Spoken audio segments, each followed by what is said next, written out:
Andito po ako sa Ricky Reyes.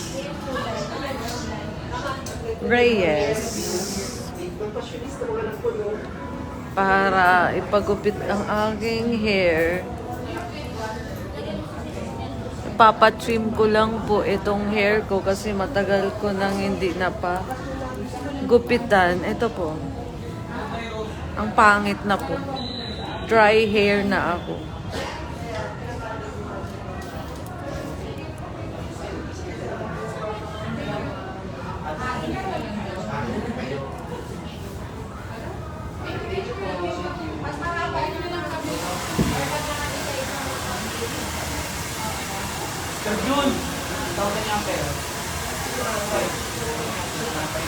Ang hirap ko nga pong suklayin to kasi ito dry na po. Dry na ang aking hair. Kaya kailangan na pong kailangan na rin siyang gupitan itong dulo. Yan po.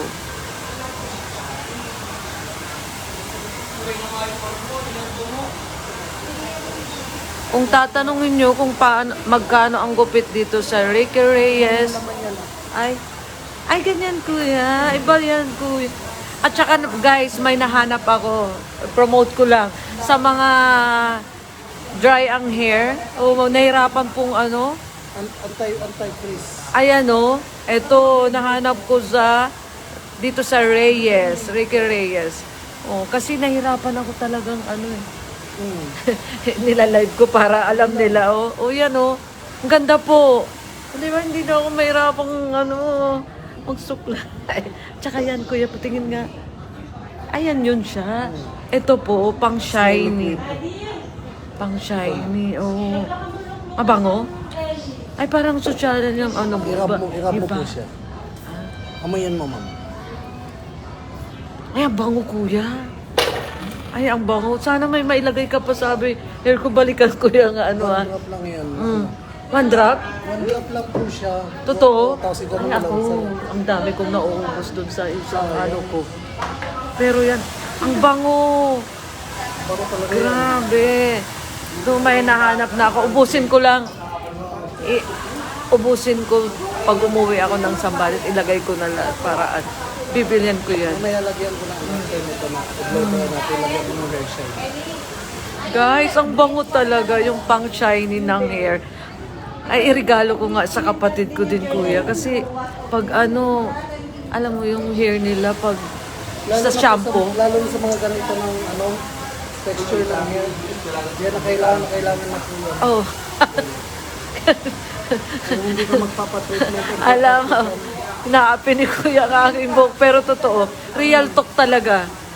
Guys, kung makita nyo tong buhok ko talaga, ang pangit. Ano na to kuya kasi shampoo kaya to o conditioner. Conditioner naman Ayan guys. Kahit mag-conditioner ka, frizzy na yung hair mo. Frizzy hair. Guys, talagang sobra na. Ang hair pa naman nakakaano din kapag pangit ang hair, nakaka-stress. Parang kilay is kilay is life. Pero hair is din. Marami nalulul lang sa buhok. Pag maganda yung buhok mo, kahit nakatalikod ka, yung look Hindi lang basta totoo. Kumuha ka pang sexy. Pag maganda yung hair. Pero pag tsaka, Nako, kailangan alagaan po natin ang hair natin. Hindi, sa totoo lang guys. Kailangan na alagaan natin ang hair natin. Napaka-importante yan. Yung, alam mo, kuya, ako lang yung pinakamakapal ang hair niya sa aming magkakapatid. Ano sila? kaya huwag mong pabayaan kasi maganda yung hair mo, tapos naglalagas dahil lang na sa Kaya nga. yung hair mo. Huwag na natin Hanapin nyo po sa mga kaibigan ko po sa sa condo sa Santa Mesa. Dito lang sa Reyes po. Si Kuya. Anong name mo, Kuya? Julius po. Julius. Ayan, dito na lang ako lagi magpagupit. Ibahin ko na. Hindi na ako sa letter D. Dito na ako R. Oo. Kasi umikot na ako kanina. Sabi ko, balikan ko yung Reyes. Doon na ako. Ayan, guys. Yay!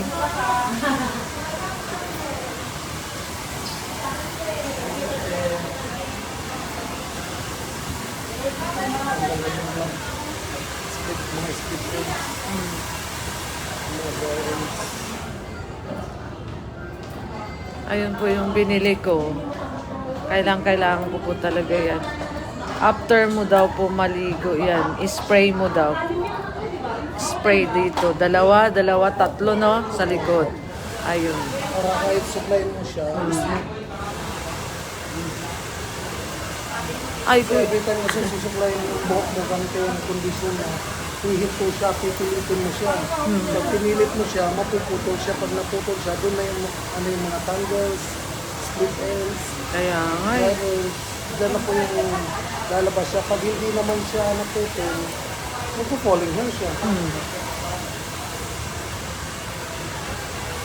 Kaya kailangan alagaan ang buhok.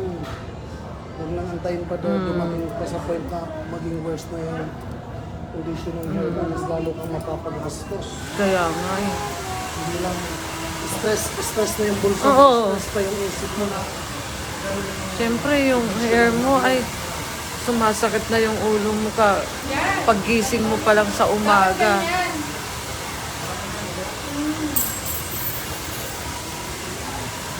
Kaya guys, babush. Babush sa aking